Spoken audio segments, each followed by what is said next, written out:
हाँ दोस्तों, आज बात करते हैं कि किराना दुकान में कमाई कितनी हो जाती है। तो किराना दुकान में तो देखो यार, कमाई मान के चलो मिनिमम जो है तो 15 से 20% के लगभग होती ही होती है। चाहे ही कोई भी सामान हो, या कोई भी सामान का मतलब नहीं, अगर जो भी हम सामान बेचते हैं या फिर जितनी भी बिक्री होती है उससे मतलब 15 से 20% का मार्जिन हमको पूरा निकल के आता है। जैसे कि मान लेते हैं कि हमारे पास हल्दीराम की नमकीन है, तो 4 रुपए की खरीद पड़ती है हमको और 4.5 रुपए की, और बिकती है 5 रुपए की। तो इसमें हमको मार्जिन मिलता है 15%। इसी हिसाब से मान के चलिए नमकीन में 15% मिल गया।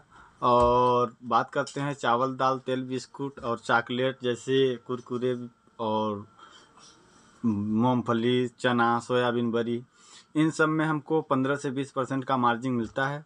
और इसके बाद बात करेंगे हम मसाला के ऊपर।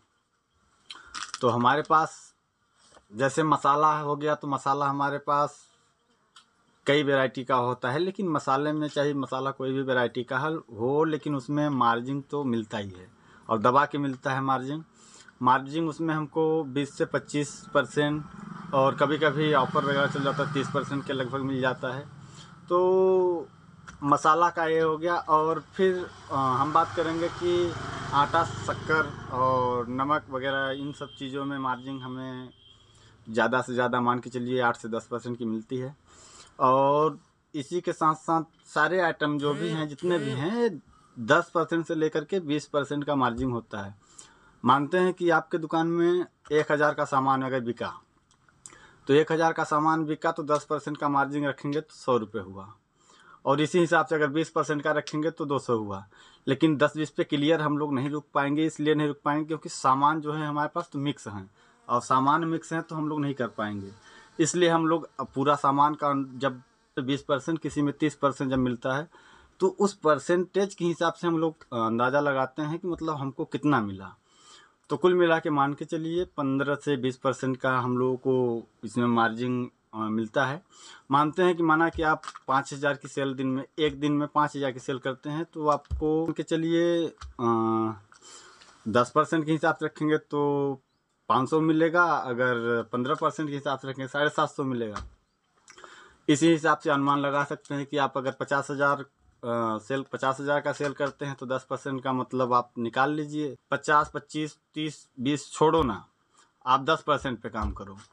क्या जाता है अपना, अपने को 2 रुपये मिलना ना है भाई। अगर मिलेगा तो हम लोग काम करेंगे, नहीं मिलेगा तो नहीं करेंगे।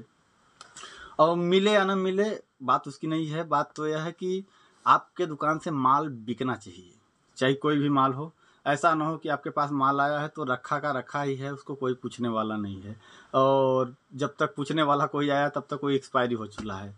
तो इस सब से बचना है अपने को। माल को एकदम मान के चलिए कस्टमर, आप सही रेट रखेंगे दुकान में और सही काम करेंगे सही व्यवहार से, और किसी के साथ गलत नहीं करेंगे और सामान गलत नहीं देंगे, रेट 1 नंबर का रखेंगे, तो आपकी दुकान चलेगी चलेगी, कोई नहीं रोक सकता इसको।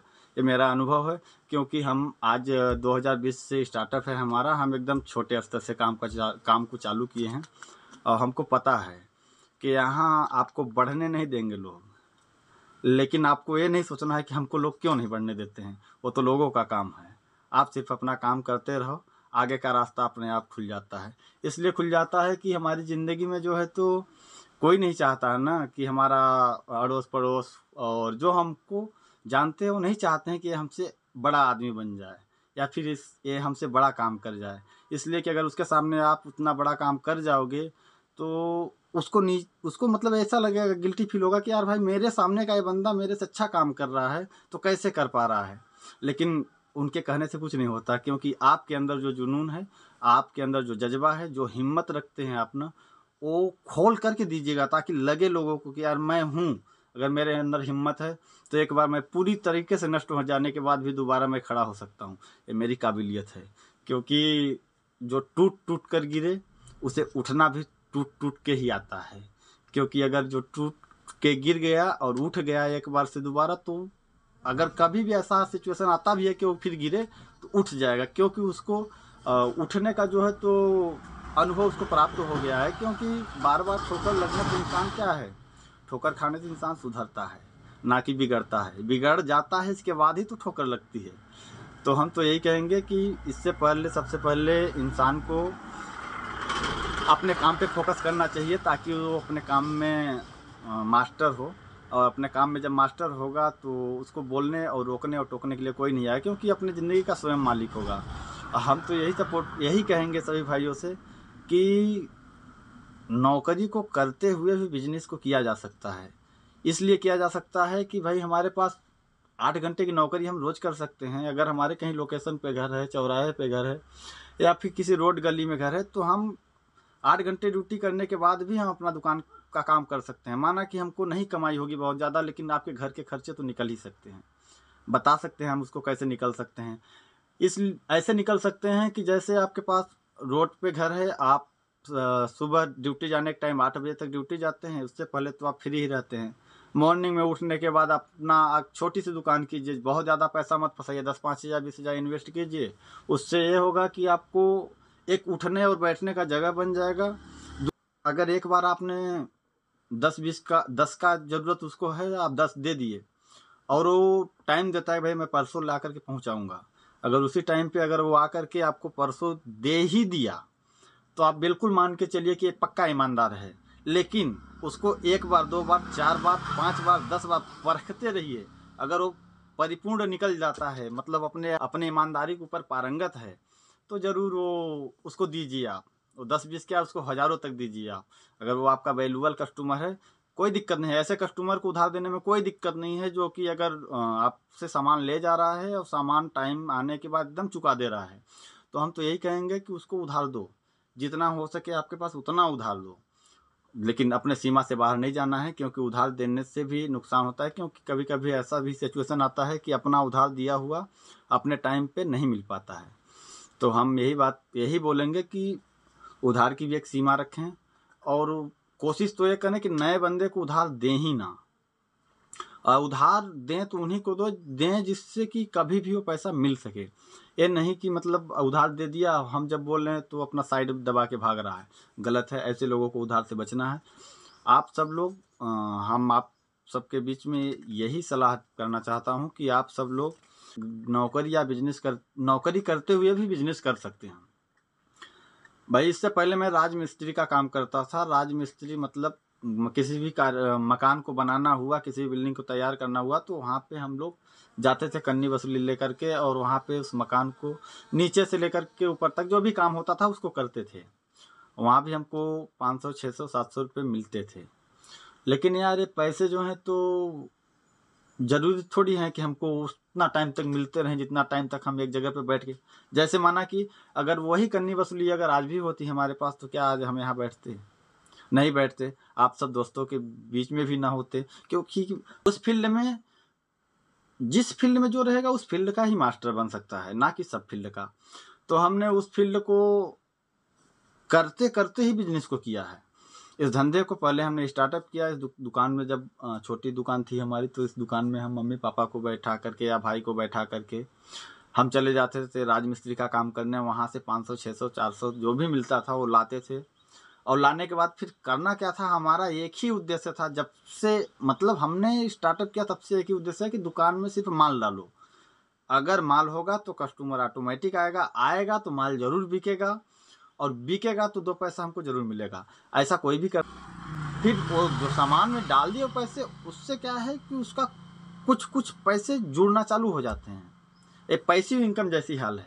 पैसिव इनकम का मतलब है कि आप जिस चीज़ को काम करते हैं उस फील्ड में, अगर जैसे अब बताया भी इससे पहले कि 500 की बिक्री की है, 500 अगर फिर उसी फील्ड में लगा दिए, तो 500 जो जा रहा है तो 600 या 700 बना के आएगा। और जो 700 है वो जब जाएगा तो उससे ज़्यादा बनाएगा, क्योंकि 5 का 7 बना तो 7 का 9 से ज़्यादा बनेगा, 9.5 बनेगा। और जब 1 लगाएंगे तो 1200 बनेगा। तो मतलब इसका सीधा फंडा है कि आप बिजनेस में जितना पैसा लगा सको उतना पैसा लगाते जाओगे तो आपकी कमाने की एक जरिया बन जाएगी, और अच्छी बन सकती है। ऐसा कुछ नहीं है। हम कहते हैं कि यार हम 8,000, 10,000, 15,000, 20,000 की नौकरी भी कर लेते हैं, तो क्या दिक्कत है? नौकरी के साथ साथ भी बिजनेस कर सकते हैं।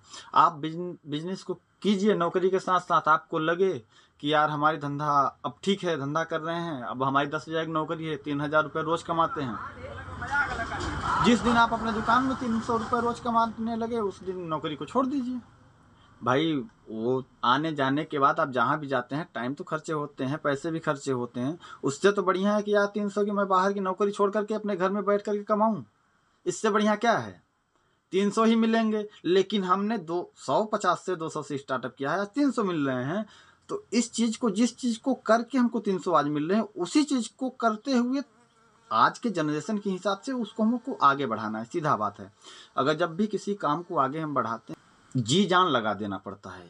और बात रह गई कि अगर जो जान लगाता है उसका परिणाम भी ठीक ठाक ही आता है। इसलिए कि हमने देखा है कि अगर काम करने में आपकी मेहनत और जुनून होगी तो आप सुबह के 5 बजे भोर और रात के 12 बजे रात नहीं देखेंगे। वो तो टाइम मायने ही नहीं रखता। अगर आपसे प्यार हो गई, जैसे किसी लड़की से प्यार हो जाता है, उसी टाइप का आपका अगर अपने दुकान से या अपने काम से प्यार हो गया तो आपको मैं लिखा दे देता हूँ, कभी भी तलाक नहीं होगा, कभी भी नुकसान नहीं होगा, कभी भी दुकान घाटे में नहीं जाएगी। तो आज इतना ही इसी विषय पे बात करना चाहते थे कि कोई भी बंदा अगर करना चाहे तो किराने की दुकान कर सकता है। इसमें ठीक ठाक मार्जिन है और कंपटीशन तो है भाई। आज के ज़माने के अनुसार कंपटीशन इसलिए है कि हर जगह पे दुकानें हो जा रही हैं और दुकानों में से कुछ दुकानें ऐसे हैं जो कि ठीक ठाक चलती हैं, कुछ दुकानें ठप हो जाती हैं। उनका सीधा फंडा है कि दुकानदार की क्वालिटी में कमी है। अगर दुकानदार की क्वालिटी में अगर निखार होती तो दुकान चल पड़ती। ऐसे ऐसे एग्जाम्पल लाखों पड़े हैं, आप उठा करके देख। फिर मुकेश भाई को प्यार और दुलार सपोर्ट देते रहें और ऐसी जानकारियां मैं शेयर करता रहूँगा आप सबके बीच। और हमारे यूट्यूब चैनल को लाइक और सब्सक्राइब ज़रूर कर दें ताकि हम अपने लक्ष्य की ओर जा सकें। बहुत बहुत धन्यवाद।